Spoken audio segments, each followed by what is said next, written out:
வணக்கம், வாழ்க வளமுடன். இன்று நமது ஆண்டாள் பக்தர்கள் பேரவையின் அன்னப்பிரசாதம் இனிதே நடைபெற்று வருகின்றது.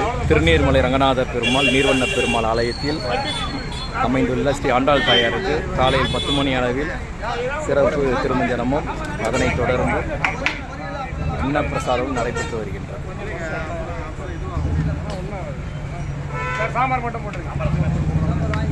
ஒயிட் ரைஸ், உருளைக்கிழங்கு பொரியல், அவியல்,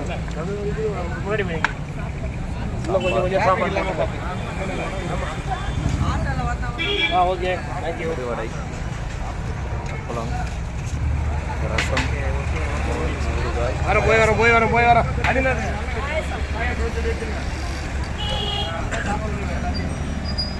மேலே மேலே ரங்கநாதர் பள்ளி கொண்டு இருக்கார். கோவிலில் நீர்வண்ண பெருமாள் இருக்காங்க.